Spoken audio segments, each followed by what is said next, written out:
សួស្តីអ្នកទាំងអស់គ្នាជួបគ្នាទៀតហើយនៅក្នុងវីដេអូនេះយើងនឹងធ្វើការសម្រាយបន្តទៅកាន់រឿង John Wick ចំពោះទី3ហើយប្រសិនបើមានគ្នាយើងណាដែលមិនទាន់មកមើលការសម្រាយសេរីរឿងកាលពីចំពោះមុនគឺអាចទៅរកមើលបាននៅក្នុង playlist ឬក៏អាចចុចនៅលើ link ដែលមានបានដាក់នៅខាងលើវីដេអូនេះតែម្ដងក៏បានដែរអញ្ចឹងដើម្បីកុំឲ្យគ្នាយើងបន្តរយចាំយូរនឹងចង់ដឹងថាតើ John Wick អាចរួចជីវិតចេញពីការតាមប្រមាញ់របស់ឃាតករនៃសភា High Table ដែរឬក៏អត់តោះយើងទៅស្ដាប់ការសម្រាយសេរីលម្អិតជាមួយនឹងadminទាំងអស់គ្នាខ្សែរឿងលេងបន្តនៅកន្លែងដែល John Wick ជាមួយនឹងឆ្កែ Bulldog ពណ៌ខ្មៅរបស់គេនឹងកំពុងតែរត់គេចខ្លួនទៅរកកន្លែងដែលមានសុវត្ថិភាពដើម្បីទប់ទល់ជាមួយនឹងក្រុមឃាតករដែលនឹងតាមប្រមាញ់គេក្នុងរយៈពេលប្រមាណជា1ម៉ោងទេនឹងហើយបើយើងក៏លេខមើលទីតាំងរដ្ឋបាលនៃប្រតិបត្តិការឃាតកម្មនេះវិញក៏កំពុងតែញាប់ជើងក្នុងការដូរតម្លៃនៃការសម្លាប់ John Wick ដែលកាលពីចំពោះមួយនេះគឺ$7 លានឥឡូវឡើងដល់$10 លានហើយពេលនេះគឺគេដូរចេញពី$10 លានឡើងដល់4ដល់$10 លានទៀតនិយាយទៅគឺថ្លៃខ្លាំងមែនទែននៅកន្លែងហ្នឹងឯមានសំប្រយោជន៍បន្តិច John Wick នេះទៅបានគេផ្ដាច់សមាជិកភាពចេញពីប្រព័ន្ធឃាតករដូចចេញពីសង្គមឃាតករទាំងមូលអញ្ចឹងណាចឹងហើយគេមិនអាចទិញទំនិញមិនអាចប្រើប្រាស់សេវាកម្មអីផ្សេងនៅក្នុងប្រព័ន្ធឃាតករនឹងបានទេនិយាយទៅគេហ្នឹងគឺម្នាក់ឯងសុទ្ធតែម្ដងមិនមាននរណាម្នាក់ហ៊ានជួយ John Wick នៅក្នុងសង្គមឃាតករនឹងទេបើហ៊ានជួយគឺដឹងតែមានបញ្ហាមកដល់ខ្លួនឯងហើយឥឡូវហ្នឹង John Wick មិនត្រឹមតែត្រូវបានគេដកសមាជិកភាពចេញពីសង្គមឃាតករទេគាត់ត្រូវបានក្រុម Mafia ជនជាតិអ៊ីតាលីគឺក្រុម Mafia របស់ Santino ដែលត្រូវបាន John Wick សម្លាប់កាលពីចំពោះទី2ហ្នឹងបានដាក់តម្លៃទៅលើជីវិតរបស់ John Wick ចំនួន$4 លានឲ្យឃាតករផ្សេងៗទៀតហ្នឹងតាមប្រមាញ់ John Wick ទៀតផងនិយាយទៅត្រូវបានក្រុម Mafia ជនជាតិអ៊ីតាលីហ្នឹងដាក់តម្លៃឲ្យឃាតករតាមសម្លាប់ហើយអាចរកជំនួយអាចរកអីបានទៀតអាចទិញកាភ្លើងអាចទៅសន្តាគារ Continental ណាបានទាំងអស់និយាយទៅអាចរកកន្លែងលាក់ខ្លួនបានទៀតអញ្ចឹងគឺ tough ខ្លាំងមែនទែនសម្រាប់ John Wick ពេលវេលាកាន់តែខោចទៅបន្ទាប់ពីរត់បានមួយសន្ទុះនឹង John Wick ក៏បានហៅតាក់ស៊ីឡើងជិះជាមួយនឹងឆ្កែ Bulldog របស់គេក្នុងគោលបំណងធ្វើដំណើរទៅកាន់បណ្ណាល័យសាធារណៈមួយកន្លែងតែវាសួយអីទៅតែឡើងជិះបានតែបន្តិចហ្នឹងក៏ស្រាប់តែស្ទះចរាចរណ៍អញ្ចឹងហើយ John Wick ក៏បានបដូរផែនការដោយបានប្រាប់ទៅអ្នកបើកឡានហ្នឹងឲ្យបញ្ជូនឆ្កែ Bulldog របស់គេទៅឲ្យ Charon ដែលជាអ្នកគ្រប់គ្រងនៅក្នុងសន្តាគារ New York Continental ឲ្យមើលថែចំណែកគេហ្នឹងក៏បានចុះពីលើឡានតាក់ស៊ីដើម្បីធ្វើដំណើរដោយថ្មើរជើងសម្ដៅទៅកាន់បណ្ណាល័យសាធារណៈដែលគេចង់ទៅហ្នឹងមួយសន្ទុះបន្ទាប់ពីព្យាយាមរត់ផងអីផង John Wick ក៏បានមកដល់បណ្ណាល័យសាធារណៈដែលគេចង់មកហ្នឹងហើយនៅពេលដែលមកដល់ហ្នឹងគេក៏បានទៅរកសភៅមួយក្បាលដែលមានលាក់រូបថតប្រពន្ធរបស់គេនៅក្នុងហ្នឹងហើយមិនត្រឹមតែរូបថតប្រពន្ធរបស់គេទេនៅខាងក្នុងហ្នឹងគឺមានកាក់មាសមួយចំនួនមានខ្សែកមួយខ្សែដែលមានបន្តោងរូបជើងឆ្កាងរួមជាមួយនឹងបន្តោងមេដៃដំណក់ឈាមនៅខាងក្នុងហ្នឹងមួយផងដែរ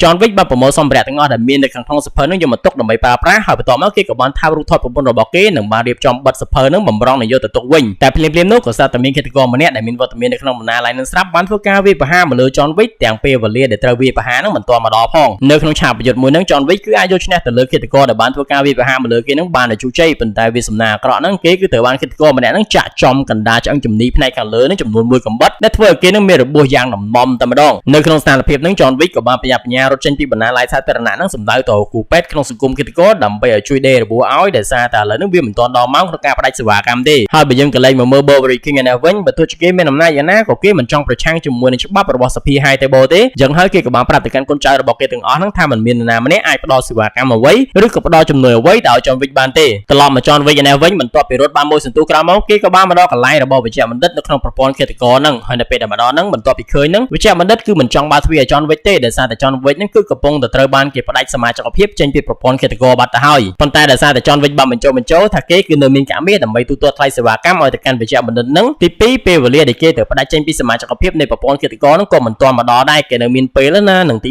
3វិជ្ជបណ្ឌិតហ្នឹងជាមួយនឹង John Wick ហាក់ដូចជាមានទំនាក់ទំនងជាមួយនឹងគ្នាដែរអញ្ចឹងហើយវិជ្ជបណ្ឌិតហ្នឹងក៏បានសម្រេចចិត្តបើកទ្វារដើម្បីព្យាបាលរបួសឲ្យ John Wick វិជ្ជបណ្ឌិតបានរៀបចំលេងរបួសនិងបានដេររបួសឲ្យ John Wick ប៉ុន្តែនៅពេលដែលកំពុងតែដេរបានតែពាក់កណ្ដាលហ្នឹងពេលវេលាដែល John Wick ត្រូវបានផ្ដាច់ចេញពីសមាជិកភាពនៃប្រព័ន្ធឃាតករហ្នឹងក៏បានមកដល់អញ្ចឹងហើយគេមិនហ៊ានដេរបន្តទៀតទេគឺឈប់នៅកន្លែងហ្នឹងតែម្ដងប៉ុន្តែបើសិនជាមិនឈប់នៅកន្លែងហ្នឹងទេវិជ្ជបណ្ឌិតហ្នឹងគឺអាចមានទោសជាមួយនឹង John Wick ក្នុងការដែលគេហ្នឹងគឺបានជួយ John Wick អញ្ចឹងហើយគេត្រូវតែឈប់ចំណែកឯ John Wick ដែលសារតែគ្មានជំរឿនហ្នឹងគេក៏បានបន្តដេរស្នាមរបួសដែលនៅពាក់កណ្ដាលហ្នឹងដោយខ្លួនឯងហើយបន្ទាប់ពីដេរចប់គេក៏បានទៅរកថ្នាំមួយដើម្បីលេបប៉ុន្តែដោយសារតែរកមិនឃើញហ្នឹងវិជ្ជបណ្ឌិតហ្នឹងក៏បានប្រាប់អំពីទីតាំងក៏រត់ជួយយកថ្នាំមកទេប៉ុន្តែប្រាប់ថាថ្នាំនៅកន្លែងណាអញ្ចឹងទៅបន្ទាប់ពីលេបថ្នាំលេបអីហើយនឹងរៀបចាក់ចេញទៅវិញហ្នឹងវិជ្ជបណ្ឌិតហ្នឹងក៏បានខាត់ John Wick ឲ្យយកកាភ្លើងហ្នឹងបាញ់គាត់ចំនួន2គ្រាប់មូលហេតុហ្នឹងគឺនៅពេលដែលគាត់ដេរ John Wick ពេលដែលដល់ម៉ោងផ្ដាច់សមាជិកភាពរបស់ John Wick គឺគាត់ឈប់ហើយប៉ុន្តែបញ្ហាហ្នឹងគឺនៅត្រង់ថាគាត់បានប្រាប់ John Wick អំពីកន្លែងទុកថ្នាំនិងបានប្រាប់ John Wick អំពីថ្នាំដែលត្រូវលេបចំនួនប្រមាណអីចឹងទៅហើយដោយសារតែខ្លាចមានទោសក្នុងការជួយ John Wick ហ្នឹងទើបបានជាគាត់ឲ្យ John Wick ហ្នឹងបាញ់គាត់ចំនួន2គ្រាប់ដើម្បីបញ្ជាក់ថាគាត់គឺស្ថិតក្នុងការគំរាមរបស់ John Wick ទេទើបបានជាគាត់ជួយ John Wick និយាយទៅរបៀបប្រមូលព័ត៌មានរបស់សភា High Table ហ្នឹងគឺសាហាវខ្លាំងមែនទែនសូម្បីតែនៅក្នុងផ្ទះខ្លួនឯងតែហើយហ្នឹងក៏គេអាចដឹងថាយើងធ្វើអីខ្លះដែរដឹងគ្រប់យ៉ាងតែម្ដងនៅពេលដែលពេលវេលាដែលត្រូវផ្ដាច់សមាជិកភាពរបស់ John Wick ចេញពីប្រព័ន្ធឃាតករបានចូលមកដល់យើងឃើញថារដ្ឋបាលនៃប្រព័ន្ធឃាតកម្មហ្នឹងគឺបានបញ្ជូនព័ត៌មានផ្សេងៗទៅកាន់មនុស្សគ្រប់គ្នាតែម្ដងនិយាយទៅទូទាំងពិភពលោកឲ្យបានដឹងថា John Wick ឥឡូវហ្នឹងគឺបានផ្ដាច់ចេញពីសមាជិកភាពនៃប្រព័ន្ធឃាតករហើយទី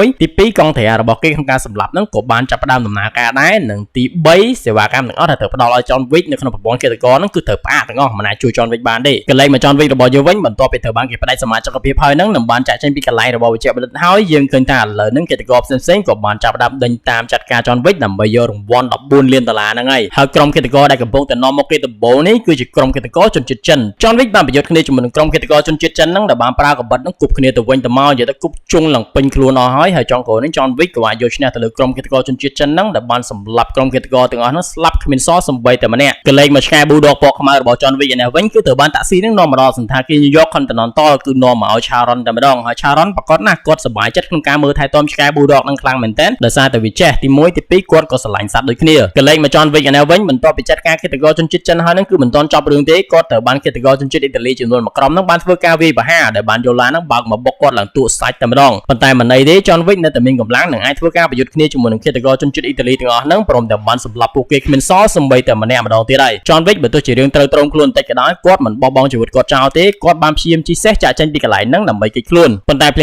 មៗនោះក៏ស្រាប់តែមានម៉ូតូឃាតករចំនួន2ម៉ូតូទៀតបានបើកដេញតាមពីក្រោយសេះរបស់ John Wick អ្នកទាំងពីរនាក់ហ្នឹងមិនមានគីឡូជាមួយនឹង John Wick ទេបន្ទាប់ពីបើកដេញ John Wick បានតែបន្តិចហ្នឹងក៏ត្រូវបាន John Wick បាញ់ទម្លាក់ពីលើម៉ូតូស្លាប់លបងជីវិតទាំងពីរនាក់ទៀតទៅការសម្លាប់ John Wick កាន់តែពិបាកទៅតម្លៃនៃជីវិតរបស់ John Wick ហ្នឹងក៏បានឡើងថ្លៃផងដែរគឺឡើងពី4-10លានហ្នឹងឥឡូវឡើងមក5-10លានដុល្លារវិញហើយដែលប្រវត្តិសាស្ត្រនៃការជួលឃាតករឲ្យសម្លាប់មនុស្សហ្នឹងគឺមិនទាន់មានមនុស្សណាម្នាក់ដែលមានតម្លៃជីវិតរបស់គេនឹងថ្លៃដូចជា John Wick នោះទេ Winston បន្ទាប់ពីទទួលបានដំណឹងទាក់ទងជាមួយនឹងការឡើងតម្លៃនៃការសម្លាប់ John Wick ហ្នឹងគេហាក់ដូចជាបារម្ភចំពោះ John Wick ដែរប៉ុន្តែគេមិនអាចជួយ John Wick បានទេដោយសារតែគេហ្នឹងក៏ត្រូវគោរពតាមវិន័យតាមច្បាប់របស់សភា High Table ដូចគ្នាកលេចមក John Wick ឯនេះវិញឥឡូវនេះគេបានធ្វើដំណើរមកដល់រោងមហោស្រពមួយកន្លែងនៅក្នុងទីក្រុង New York ដែលវាគឺជាទីតាំងប្រតិបត្តិការរបស់ក្រុម Mafia មួយក្រុមទៀតឈ្មោះថាក្រុម Mafia Roscaroma ក្រុម Mafia Roscaroma ឬក៏គេហៅថា Russian Gypsy ហ្នឹងគឺនិយាយភាសារុស្ស៊ីប៉ុន្តែពួកហ្នឹងមិនមែនជាជនជាតិរុស្ស៊ីចំទេគ្រាន់តែពួកហ្នឹងភាគច្រើនរស់នៅក្នុងប្រទេសរុស្ស៊ីនិងប្រទេសដែលមានព្រំដែនក្បែររុស្ស៊ីដូចជាប្រទេស Belarus ហើយនិងប្រទេសអ៊ុយក្រែនជាដើមក្រុម Mafia Roscaroma ហ្នឹងក៏ជាក្រុម Mafia មួយដែលមានកៅអីមួយក្នុងចំណោមកៅអី12នៅក្នុង High Table ដូចគ្នាចំណែកឯមូលហេតុដែល John Wick មកកន្លែងប្រតិបត្តិការអាជីវកម្មរបស់ក្រុម Mafia Roscaroma ហ្នឹងគឺដើម្បីមកសុំជំនួយពីនារីម្នាក់ដែលគេហៅថា Director ដែលនាងហ្នឹងគឺជាមេដឹកនាំរបស់ក្រុម Mafia ហ្នឹងនៅកន្លែងហ្នឹងយើងក៏បាននឹងព័ត៌មានបន្ថែមទាក់ទងជាមួយនឹងប្រវត្តិរបស់ John Wick ដែលថាតាមពិតទៅមុននឹងក្លាយជាកម្ពុជាឃាតករហ្នឹង John Wick គឺជាក្មេងកំព្រាគេត្រូវបាន Director ដែលជាមេក្រុម Mafia Roscaroma សាខា New York ហ្នឹងយកមកចិញ្ចឹមបីបាច់ក៏ដូចជាវឹកហាត់នៅក្នុងរោងមហោស្រពមួយហ្នឹងដែលវាមានន័យថា Director ឬក៏មេដឹកនាំនៃក្រុម Mafia Roscaroma ហ្នឹងគឺហាក់ដូចជាម្ដាយចិញ្ចឹមរបស់ John Wick យ៉ាងដូច្នោះដែរហើយឥឡូវនេះ John Wick បានមកជួបគ្នាជាមួយនឹង Director ដើម្បីសុំឲ្យ Director ហ្នឹងបញ្ជូនគេចេញពីទីក្រុង New York ទៅកាន់ទីក្រុង Casablanca ដែលជាទីក្រុងរបស់ប្រទេសមួយក្នុងតំបន់អារ៉ាប់ Director ពីដំបូងគាត់បានបដិសេធមិនព្រមជួយ John Wick ទេដោយសារតែគាត់ថា John Wick ឥឡូវហ្នឹងគឺលែងមានសមាជិកភាពនៅក្នុងសង្គមឃាតករទៀតហើយប៉ុន្តែ John Wick បានបញ្ចូលថាគេនៅតែមានសិទ្ធិក្នុងការសុំជំនួយពីក្រុម Mafia Roscaroma ដោយសារតែគេហ្នឹងគឺនៅមានសបត់មួយហើយសបត់ដែល John Wick និយាយដល់ហ្នឹងគឺជាខ្សែកដែលមានបន្តោងរូបឈើឆ្កាងហ្នឹងឯងនិយាយទៅអាខ្សែកបន្តោងឈើឆ្កាងហ្នឹងគឺដូចជានិមិត្តសញ្ញាមួយបន្ថែមទៅលើសាក់ដែលមាននៅលើខ្នងរបស់ John Wick ហ្នឹងដែលថា John Wick ហ្នឹងគឺជាសមាជិករបស់ក្រុម Mafia Roscaroma ហ្នឹងចំណែកឯ Director ដែលសារតែមិនអាចបោះបង់ចោលគ្នារបស់ខ្លួនឯងបានហ្នឹងគាត់ក៏បានសម្រេចចិត្តជួយ John Wick ប៉ុន្តែជាថ្នូរជាមួយនឹងការដែលបញ្ចប់សមាជិកភាពរបស់ John Wick ចេញពីក្រុម Mafia Roscaroma តែម្ដង Director បានឲ្យសម្បត្តិចុងក្រោយរបស់ John Wick ដែលបានផ្ដាច់បន្តោងឈើឆ្កាងហ្នឹងចេញពីខ្សែកបន្ទាប់មកក៏បានយកបន្តោងឈើឆ្កាងហ្នឹងយកទៅដុតឲ្យក្រហមនិងបានចាក់ចំកន្លែងសាក់របស់ John Wick ដើម្បីបញ្ជាក់ថា John Wick ឥឡូវហ្នឹងគឺលែងជាសមាជិកនៃក្រុម Mafia Roscaroma ទៀតហើយ Saturday មកកាន់សន្តាគារ New York Continental ឥឡូវហ្នឹងគឺមាននារីម្នាក់បានមកដល់សន្តាគារហ្នឹងដែលនាងត្រូវបានគេហៅថា Adjudicator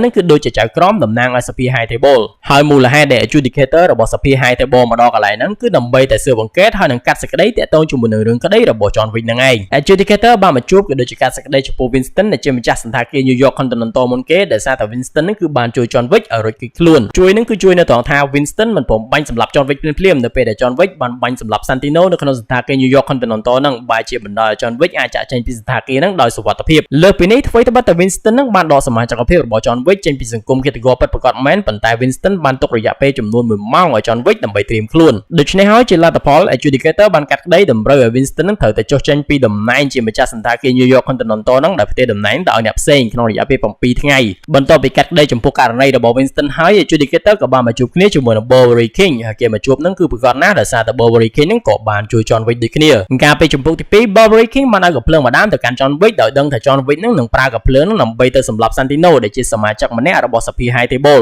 ដែលកំហុសមួយហ្នឹងគឺធ្ងន់ធ្ងរខ្លាំងមែនទែនចឹងហើយ Adjudicator ក៏បានកាត់ក្តីមិនខុសគ្នាពីការគេកាត់ ក្តីឲ្យ Winston ប្រមាណទេគឺតម្រូវឲ្យ Burberry King នឹងត្រូវតែបោះបង់តំណែងនិងត្រូវផ្ទេរបល្ល័ង្ករបស់គេនឹងទៅឲ្យអ្នកផ្សេងក្នុងរយៈពេល7ថ្ងៃដូចគ្នាខុសគ្នាពី Winston Burberry King បាននិយាយបដិសេធភ្លាមៗចំពោះការកាត់ក្តីរបស់ Adjudicator ដែលបានបដិសេធមិនព្រមផ្ទេរតំណែងឬក៏ផ្ទេរបល្ល័ង្ករបស់គេទៅឲ្យអ្នកផ្សេងជាដាច់ខាតប៉ុន្តែ Adjudicator មិនបានតវ៉ាត្រឡប់ទៅវិញទេគេគ្រាន់តែប្រាប់ Burberry King ថា Burberry King នឹងគឺមានរយៈពេល2ថ្ងៃដើម្បីផ្ដល់ចម្លើយម្ដងទៀតហើយបន្ទាប់ពីនិយាយចប់គេក៏បានចាក់ចេញត្រឡប់ទៅវិញបាត់ទៅត្រឡប់មក John Wick របស់យើងវិញឥឡូវនេះគេបានមកដល់ទីក្រុង Casablanca បានដោយសុវត្ថិភាពប៉ុន្តែពេលដែលមកដល់ភ្លាមនឹងក៏មានក្រុមឃាតករចំនួន2នាក់ផ្សេងទៀតបានធ្វើការវាយប្រហារទៅលើ John Wick ដើម្បីយករង្វាន់ចំនួន$5-10 លានហ្នឹងប៉ុន្តែបន្ទាប់ពី John Wick ប្រយុទ្ធគ្នាជាមួយនឹងឃាតករទាំង2នាក់ហ្នឹងបានតែបន្តិចហ្នឹងក៏ស្រាប់តែមានបរិសម្នាក់ឈ្មោះថា Yasin ដែលគាត់ហ្នឹងគឺជាអ្នកគ្រប់គ្រងនៅក្នុងសន្តាគារមួយឈ្មោះថាសន្តាគារ Moroccan Continental ហ្នឹងបានចូលមកឃាត់និងបានប្រាប់ឲ្យឃាតករទាំង2នាក់ហ្នឹងបញ្ឈប់ជាបន្ទាន់បន្ទាប់មកគាត់ក៏បាននាំ John Wick មកកាន់សន្តាគារ Moroccan Continental របស់គាត់ដើម្បីជួបគ្នាជាមួយនឹងម្ចាស់សន្តាគារបន្តិចក្រោយមក John Wick ក៏បានជួបគ្នាជាមួយនឹងម្ចាស់សន្តាគារដែលនាងគឺជានារីម្នាក់ឈ្មោះថា Sophia និយាយទៅមូលហេតុដែល John Wick មកកាន់ទីក្រុង Casablanca ហ្នឹងគឺដើម្បីតែមកជួបគ្នាជាមួយនឹង Sophia ហ្នឹងឯង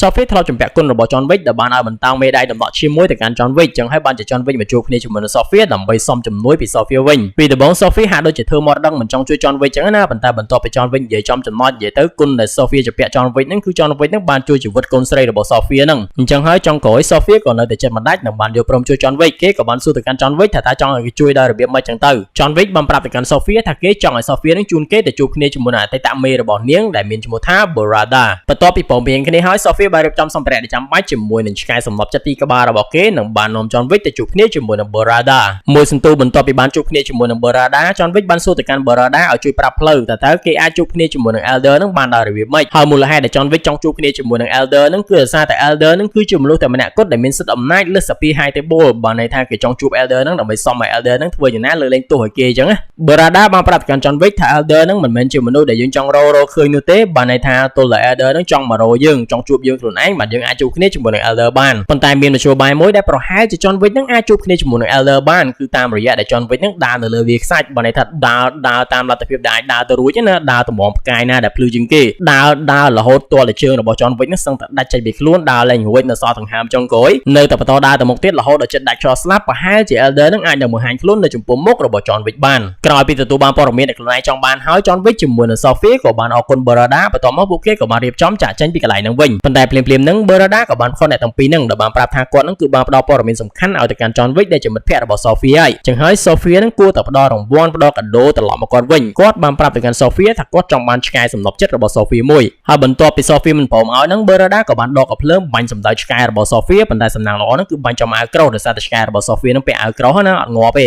Sophia ដោយសារតែខឹងជាមួយនឹង Barada ដែលបានបាញ់ឆ្កែរបស់គេហ្នឹងគេក៏បានដកកាភ្លើងធ្វើការប្រយុទ្ធគ្នាជាមួយនឹង Barada ភ្លាមតែម្ដងដូច្នេះហើយ Sophia John Wick ហើយនឹងក្រុមរបស់ Barada ហ្នឹងក៏បានបើកការប្រយុទ្ធគ្នាយ៉ាងសាហាវឃោឃៅនៅកន្លែងហ្នឹងទៅនិយាយទៅ Sophia មិនខុសពី John Wick ប្រហែលទេមិត្តភក្តិគេនេះគឺកំហឹងរាក់ហើយនឹងស្រឡាញ់សត្វឆ្កែដូចគ្នាបន្ទាប់ពីប្រយុទ្ធគ្នាជាមួយនឹងក្រុមរបស់ Barada បានមួយសន្ទុះក្រោយមក John Wick ជាមួយនឹង Sophia ហ្នឹងក៏បានសម្លាប់កូនចៅរបស់ Barada ហ្នឹងអស់ជាច្រើនអ្នកប៉ុន្តែ Sophia មិនបានសម្លាប់ Barada ទេដោយសារតែ John Wick ខាត់អញ្ចឹងហើយនាងគ្រាន់តែបាញ់បំបាក់ជើងរបស់ Barada ដើម្បីសងសឹកឲ្យឆ្កែរបស់នាងទៅប៉ុណ្្នឹងឯងហើយបន្ទាប់ពីចាត់ការក្រុមរបស់ Barada រួចរាល់ហើយហ្នឹង Sophia ជាមួយនឹង John Wick ក៏បានបើកឡានសម្ដៅទៅកាន់វាលខ្សាច់ដើម្បីធ្វើតាមការណែនាំរបស់ Barada Sophia បានទម្លាក់ John Wick ចោលនៅកណ្ដាលវាលខ្សាច់បន្ទាប់មកនាងក៏បានបើកឡានជាមួយនឹងឆ្កែពីរក្បាលរបស់នាងត្រឡប់មកកាន់សន្តាគាររបស់នាងវិញសេរីមកកាន់ Adjudicator ឥឡូវនេះគេបានមកជួបគ្នាជាមួយនឹងបរិសុទ្ធជនជាតិជប៉ុនម្នាក់ឈ្មោះថា Zero ដែលគេនឹងគឺជា assassin សម្ងាត់គេនឹងគឺជាឃាតករសម្ងាត់របស់ក្រុមសភា High Table ការដែល Adjudicator មកជួបគ្នាជាមួយនឹង Zero គឺដើម្បីហៅ Zero ហើយនឹងក្រុមគ្នាគ្នារបស់គេនឹងឲ្យទៅជួយនាងក្នុងការអនុវត្តអ្វីដែលនាងបានសម្រេចចំពោះ Winston Burberry King ហើយនឹង John Wick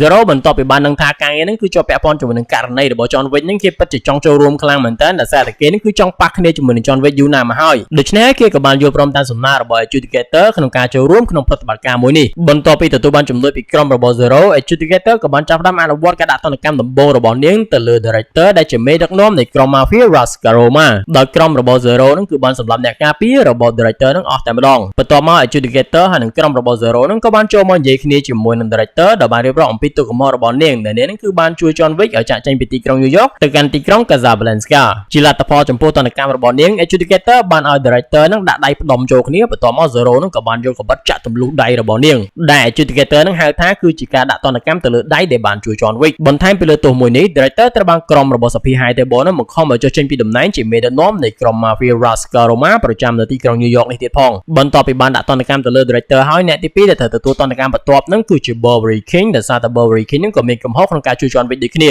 ាក្រុមរបស់ Zero បានសម្លាប់កូនចៅរបស់ Burberry King ឲ្យស្លាប់ព្រាតតែម្ដងនិយាយទៅមិនមាននរណាម្នាក់អាចទប់ទល់ជាមួយនឹងពួកគេបានទេដោយសារតែគេនឹងហាក់ដូចជានុនចាដែលមានជំនាញខ្លាំងមែនទែនសម្រាប់មនុស្សនឹងមិនប្រព្រឹត្តភ្នែកទេការប្រយុទ្ធរវាងក្រុមរបស់ Zero ជាមួយនឹងក្រុមរបស់កូនចៅ Burberry King គឺមានរយៈពេលមិនយូរប៉ុន្មានទេក្រុមរបស់ Zero នឹងគឺបានយកឈ្នះយ៉ាងផុយតែម្ដងបន្ទាប់មកក្រុមរបស់ Zero ជាមួយនឹង Adjudicator នឹងក៏បានមកជួបគ្នាជាមួយនឹង Burberry King Adjudicator បានកែប្រែទណ្ឌកម្មរបស់នាងដោយឲ្យ Burberry King នឹងរក្សាតំណែងរបស់គេដដែលប៉ុន្តែជំនួសមកវិញ Burberry King នឹងគឺត្រូវទទួលទណ្ឌកម្មថ្មីគឺត្រូវឲ្យ Zero នឹងប្រើកបិតកាត់ទៅលើ Burberry King នឹងចំនួន7កបិតដោយសារតែ Burberry King នឹងបានឲ្យកំភ្លើងទៅកាន់ John Wick ដែលមាន7គ្រាប់ត្រឡប់មក John Wick របស់យើងវិញបន្ទាប់ពី Sophia ទម្លាក់គេនៅកណ្ដាលវាខ្សាច់នឹងគេគឺធ្វើដំណើរទៅថ្មើរជើងនឹងអស់រយៈពេលច្រើនថ្ងៃខ្លាំងមែនទែនដើរយប់ថ្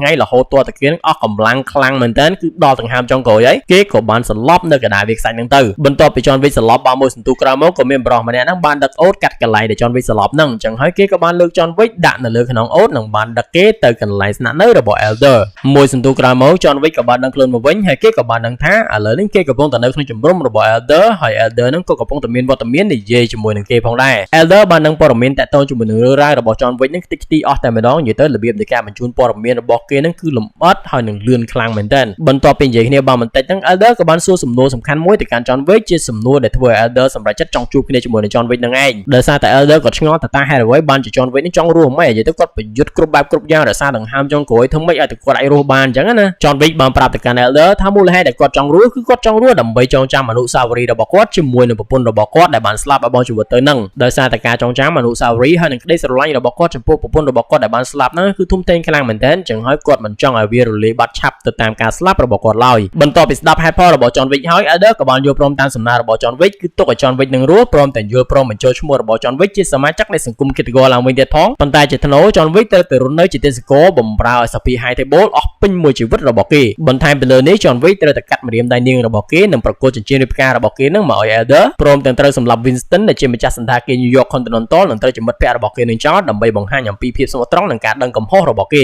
John Wick បានយល់ព្រមតាមសំណើរបស់ Elder ចឹងហើយគេក៏បានដកអាវុធនឹងកាត់ម្រាមដៃនាងរបស់គេចោលនិងបានយកចិញ្ចៀននឹងឲ្យទៅកាន់ Elder ហើយបន្ទាប់ពីកាត់និងយកចិញ្ចៀនហើយនឹង Elder ក៏បានឲ្យកូនចៅរបស់គេនាំ John Wick ទៅដូរកៅអៅថ្មីបន្ទាប់មកក៏បានបញ្ជូន John Wick មកកាន់ទីក្រុង New York ដើម្បីសម្លាប់ Winston មិនយូរប៉ុន្មាន John Wick បានត្រឡប់មកដល់ស្ថានីយ៍រថភ្លើងនៅទីក្រុង New York វិញប៉ុន្តែនៅពេលដែលមកដល់ភ្លាមនឹងក៏ត្រូវបានឃាតករ2នាក់នឹងចេញមកស្វាគមន៍ហើយឃាតករទាំង2នាក់នឹងមិនទាន់បានធ្វើការវាយប្រហារទៅកាន់ John Wick ផងក៏ត្រូវបានកូនសិស្សរបស់ Zero សម្លាប់ស្លាប់ដល់មកជីវិតនៅកន្លែងនឹងបាត់ទៅបន្ទាប់មកកូនសិស្សរបស់ Zero មកក្រុមនឹងក៏បាននាំផ្លូវឲ្យ John Wick នឹងមកជួបគ្នាជាមួយនឹង Zero ភ្លាមនៅពេលដែលបានជួបគ្នាជាមួយនឹង Zero John Wick ក៏បានដកអាវុធនឹងចាក់សម្លាប់កូនសិស្សរបស់ Zero ម្នាក់បន្ទាប់មកគេក៏បានគេចខ្លួនបាត់សមោសុនឈឹងនៅកន្លែងនឹងទៅក្រោយពីបង្ហាញខ្លួនមកវិញ John Wick ក៏បានធ្វើការវាយប្រហារទៅកាន់កូនសិស្សមួយក្រុមទៀតរបស់ Zero និងបានដណ្ដើមយកម៉ូតូរបស់កូនសិស្ស Zero នឹងជិះដើម្បីមកកាន់សន្តាគារ New York Continental នៅតាមផ្លូវ Zero ជាមួយនឹងកូនសិស្សរបស់គេមួយក្រុមធំដែលម្នាក់ហ្នឹងគឺសិតតែប្រដាប់ទៅដោយដាវសាមរ៉ៃនឹងបានដេញតាមវាយប្រហារទៅលើ John Wick ការប្រយុទ្ធរបស់ពួកគេនឹងមើលទៅគឺពិតជាសាហាវខ្លាំងមែនតើនិយាយទៅជិះម៉ូតូបដាកាប់គ្នាបដាឡើងពេញផ្លូវអស់ហើយបន្ទាប់ពីប្រយុទ្ធគ្នាបានមួយសន្ទុះនឹងបានសម្លាប់កូនសិស្សរបស់ Zero ឲ្យជាច្រើនអ្នកហ្នឹង John Wick ក៏បានខ្ទាស់ម៉ូតូជាមួយនឹង Zero នឹងបានដួលនៅមុខសន្តាគារ New York Continental ភ្លាមនោះ Zero ក៏បានងើបឡើងនិងបានដកកាភ្លើងបំរុងដើម្បីសម្លាប់ John Wick ប៉ុន្តែ John Wick ក៏បានដាក់ដៃរបស់គេទៅលើកម្មចន្ទារបស់សន្តាគារ New York Continental រំពេញនោះ Sharon ដែលជាអ្នកគ្រប់គ្រងនៅក្នុងសន្តាគារហ្នឹងក៏បានចេញមកនិងបានប្រាប់ទៅកាន់ Zero ឲ្យឈប់ជាបន្ទាន់ដោយសារតែឥឡូវហ្នឹង John Wick គឺបានស្ថិតក្រោមការការពាររបស់សន្តាគារ New York Continental ហើយ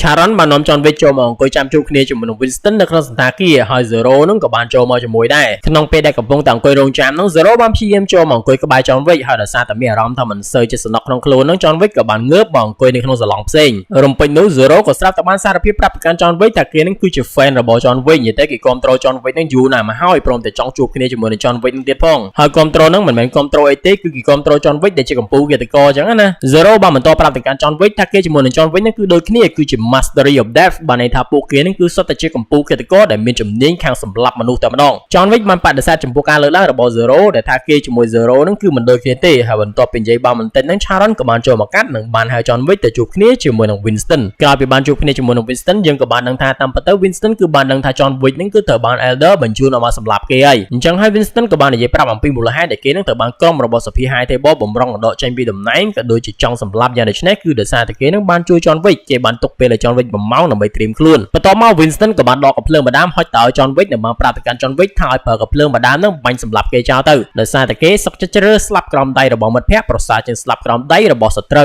នៅពេលដែលអ្នកទាំងពីរកំពុងតែបន្តនិយាយគ្នានឹង Adjudicator ក៏បានចូលមកកា Democrat នឹងបានសួរទៅកាន់ Winston តើ Winston នឹងព្រមចុះចេញពីតំណែងរបស់គេដែរឬក៏អត់ហើយនៅពេលដែល Winston ឆ្លើយថាគេមិនព្រមចុះចេញពីតំណែងរបស់គេនឹង Adjudicator ក៏បានងាកមកសួរ John Wick វិញថាតើចុះ John Wick នឹងយល់ព្រមបាញ់ទម្លុះខួរក្បាលរបស់ Winston ដែរឬក៏អត់ហើយភ្លាមៗនៅពេលដែល John Wick និយាយថាគេក៏មិនយល់ព្រមបាញ់សម្លាប់ Winston ដែរនោះ Adjudicator ក៏បានតាក់ទងតាមទូរស័ព្ទទៅកាន់រដ្ឋបាលនៃប្រតិបត្តិការឃាតកម្មឲ្យដកឈ្មោះសន្តាគារ New York Continental ចេញពីសមាជិកភាពនៃសង្គមឃាតករដែលនេះគឺមានន័យថារាល់ការបង្ហូរឈាមនិងការកាប់សម្លាប់ផ្សេងៗគឺអាចធ្វើបាននៅក្នុងសន្តាគារ New York Continental ចាប់ផ្ដើមពីពេលនេះតទៅចំណែកឯ John Wick ឯវិញបើទោះជាស្ថានភាពធ្លាក់ដល់ដំណាក់កាលនឹងហើយក៏ដោយគេក៏មិនមានព្រឹងមួយដែរគេបានសួរទៅកាន់ Winston ថាតើរាល់សេវាកម្មរបស់សន្តាគារ New York Continental ឥឡូវនឹងនៅតែមិនអនុញ្ញាតឲ្យគេប្រើប្រាស់ទៀតឬក៏យ៉ាងម៉េចហើយភ្លាមៗនៅពេលដែល Winston សួរត្រឡប់មកកាន់ John Wick វិញតើគេត្រូវការអីនឹង John Wick ក៏បានឆ្លើយថាគេត្រូវការកាភ្លើងគឺត្រូវការច្រើនតាមលទ្ធភាពដែល Winston អាចផ្ដល់ឲ្យបានបន្ទាប់ពីនិយាយទៅគ្នាហើយ Winston ជាមួយនឹង Sharon ក៏បាននាំ John Wick ចូលមកក្នុងបន្ទប់សម្ងាត់មួយដែលវាគឺជាបន្ទប់ដែល Winston ប្រើសម្រាប់លាក់ខ្លួនពេលដែលមានបញ្ហាហើយនៅក្នុងបន្ទប់ហ្នឹងគឺមានអាវុធច្រើនខ្លាំងមែនទែនបើនិយាយពីកាភ្លើងវិញគឺមានសឹងតែគ្រប់ម៉ូដគ្រប់ម៉ាកតែម្ដងនៅពេលដែលកំពុងតែរកអាវុធ Sharon បានប្រាប់ទៅកាន់ John Wick ថាឲ្យប្រយ័ត្នប្រយែងផ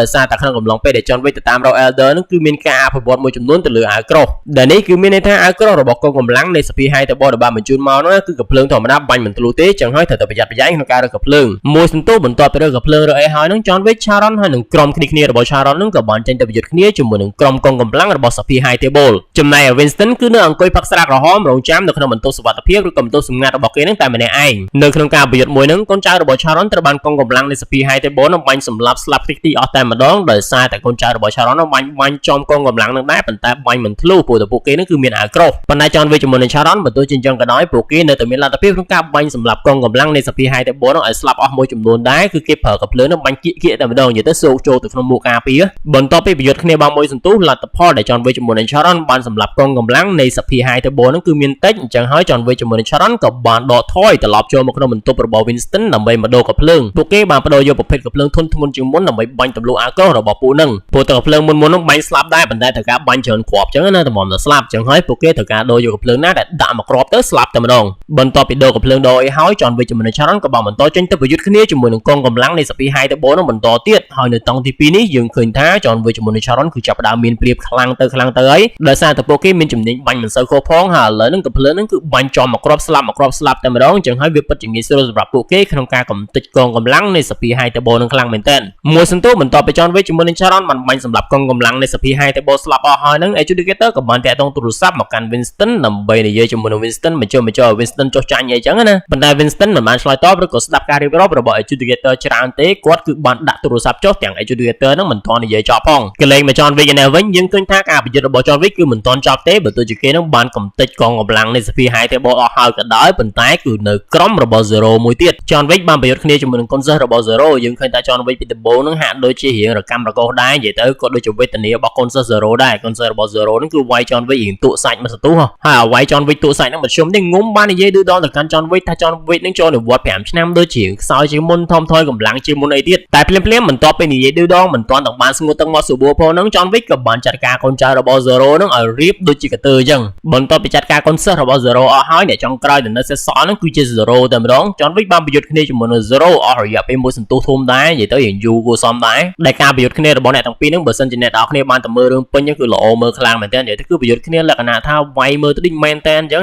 វាយសាហាវខ្លាំងមែនទែនការប្រយុទ្ធរបស់អ្នកទាំងពីរនៅតែបន្តទៅមុខអស់រយៈពេលមួយសន្ទុះក្រោយមក John Wick ក៏បានប្រើដាវសាមរ៉ៃរបស់ Zero នឹងចាក់ទម្លុះដើមទ្រូងរបស់ Zero ធ្វើឲ្យគេស្លាប់បាត់បង់ជីវិតនៅកន្លែងនឹងបាត់ទៅកលែងមក Adjudicator នៅវិញបន្ទាប់ពីកងកម្លាំងនៃសភាហៃតបក៏ដូចជាក្រុមរបស់ Zero ទទួលបរាជ័យនឹងគេក៏បានតាក់ទងតាមទូរស័ព្ទមកកាន់ Winston ម្ដងទៀតប៉ុន្តែមកសារនឹងគឺមិនបាននិយាយរៀបរាប់អីច្រើនទេគេគឺសុំចរចាជាមួយនឹង Winston តែម្ដងអញ្ចឹងហើយ Winston ក៏បានយល់ព្រមចរចាជាមួយនឹង Adjudicator នៅកន្លែងហ្នឹងទៅបន្ទាប់ពីបានជួបគ្នា Adjudicator បាននិយាយព្រមានទៅកាន់ Winston ថាបើទោះជាឥឡូវនេះគេបានចាត់ការកងកម្លាំងនៃសភាហៃតបក៏ដូចជាក្រុមរបស់ Zero បានជោគជ័យក៏ដោយប៉ុន្តែពួកគេនៅតែមានលទ្ធភាពក្នុងការបញ្ជូនកងកម្លាំងថ្មីមករាល់ថ្ងៃតែម្ដងហើយប្រកាសណា Winston ជាមួយនឹងក្រុមរបស់ពួកគេគឺមិនអាចទប់ទល់ជាមួយនឹងក្រុមនៃសភាហៃតបនោះបានរហូតនោះទេពួកគេច្បាស់ជាចុះចាញ់នៅចំណុចណាមួយជាពំខានទេប៉ុន្តែ Winston បានឆ្លើយតបថាគេនៅតែអាចទប់ទល់ជាមួយនឹងក្រុមនៃសភាហៃតបបានដោយសារតែមិនមែនតែគេហើយនឹងក្រុមរបស់គេប្រមាណអ្នកដែលកំពុងតែឃើញនោះទេវាគ្រាន់តែជាការបង្ហាញអំពីឥទ្ធិពលរបស់គេតែប៉ុណ្្នឹងឯងប៉ុន្តែនៅពេលដែលសង្គ្រាមកើតឡើងប្រកាសមែនវាគឺជាសង្គ្រាមរវាង Mafia នៃទីក្រុង New York តែមួយជាមួយនឹងក្រុមនៃសភាហៃតបតែម្ដងនៅពេលដែលអ្នកទាំងពីរកំពុងតែបន្តបង្ហាញឥទ្ធិពលដាក់គ្នានឹង John Wick ក៏បានចូលមកដល់ ចឹងហើយពួកគេក៏បានត្រឡប់មកធ្វើការចរចាវិញ Winston បានធ្វើការស្នើសុំទៅកាន់ adjudicator ឲ្យគាត់នឹងរក្សាតំណែងរបស់គាត់នៅក្នុងសន្តាគារ New York Continental ដដែលថែមទាំងដាក់សន្តាគារ New York Continental ត្រឡប់ចូលជាសមាជិកនៃសម្ព័ន្ធឬក៏សង្គមឃាតករឡើងវិញផងដែរនៅត្រង់ចំណុចនេះ adjudicator បានយល់ស្របតាមសំណើរបស់ Winston ប៉ុន្តែគេក៏បានសួរទៅកាន់ Winston ថាចោះ John Wick តើពួកគេត្រូវធ្វើដូចម្តេចចំពោះ John Wick ភ្លាមៗនោះ Winston ក៏បានឆ្លើយតបថា John Wick គឺត្រូវតែស្លាប់បន្ទាប់មកគេក៏បានដកកាភ្លើនោះបាញ់សម្ដៅទៅកាន់ John Wick ជាច្រើនគ្រាប់ដែលធ្វើឲ្យ John Wick ធ្លាក់លើអគារនៃសន្តាគារ New York Continental ចុះមកដល់ខាងក្រោមបាត់ទៅក្រោយពីការចរចាត្រូវបានបញ្ចប់និងលក្ខខណ្ឌនៃការចរចាត្រូវបានឯកភាព adjudicator ក៏បានត្រឡប់ទៅកាន់កន្លែងរបស់នាងវិញប៉ុន្តែនៅពេលដែលរៀបចូលឡានទៅហើយនោះគេក៏បាននឹកឃើញឆ្លៀតដាទៅមើលសាកសពរបស់ John Wick ហើយបន្តិចក្រោយមកគេក៏បានត្រឡប់មកជួបគ្នាជាមួយនឹង Winston វិញ adjudicator បានប្រាប់ទៅកាន់ Winston ថាសាកសពរបស់ John Wick នេះគឺបានបាត់ទៅហើយ adjudicator បានបន្តប្រាប់ទៅកាន់ Winston ថាត្រូវតែរកសាកសពរបស់ John Wick ឲ្យឃើញបើសិនជាមិនចង់មានបញ្ហាទេដោយសារតែប្រកាសណាស់បើសិនជា John Wick នៅរស់ទាំងគេទាំង Winston គឺច្បាស់ជាមិនអាចដេកលក់បាននៅពេលយប់ទេព្រោះខ្លាចថា John Wick នឹងមករកពួកគេចាក់ជារំខានទេនិយាយទៅអ្នកទាំងគ្នាសកម្មភាពនៃការបាញ់សម្លាប់ John Wick របស់ Winston នឹងគឺគ្រាន់តែជាផ្នែកមួយនៃផែនការរបស់ Winston តែប៉ុណ្្នឹងឯងគេមិនបានបាញ់សម្លាប់ John Wick ពិតប្រាកដនោះឡើយកលេចមក John Wick របស់យើងវិញគេត្រូវបានកូនចៅរបស់ Beverly King ដាក់នៅលើអតេសមួយនិងបានដឹកមកជួបគ្នាជាមួយនឹង Beverly King ហើយចុងក្រោយ Beverly King ក៏បាននិយាយប្រាប់ទៅកាន់ John Wick ថាគេពិតជាខឹងសម្បាជាមួយនឹង Sophie Hightower នឹងខ្លាំងមែនទែនដែលបានកាត់គេចំនួន7កំបិតអីចឹងណាដែលសកម្មភាពរបស់ Sophie Hightower នឹងគឺបានដុតកម្ដៅឈាមរបស់គេនឹងគឺសឹងតែពុះទៅហើយចឹងហើយគេក៏បានសួរទៅកាន់ John Wick ថាតើចោះ John Wick នឹងមានកំហឹងខ្លាំងដូចជាគេដែរឬក៏អត់ John Wick បានឆ្លើយតបទៅកាន់ Beverly King ថាប្រកាសណាស់កំហឹងរបស់គេនឹងក៏កំពុងតែពុះកញ្ជ្រោលចំពោះសកម្មភាពនៃ Sophie Hightower នឹងដូចគ្នាហើយសាច់រឿងនៅចំពុកទី3របស់យើងក៏ត្រូវបានបញ្ចប់នៅត្រង់ចំណុចហ្នឹងបាត់ទៅជាចុងក្រោយ admin សូមអរគុណអ្នកនរគ្នាដែលបានតាមដានទស្សនាការសម្រាយសាច់រឿងមួយនេះតាំងពីដើមរហូតដល់ចប់ជួបគ្នានៅវីដេអូបន្ទាប់បាយបាយ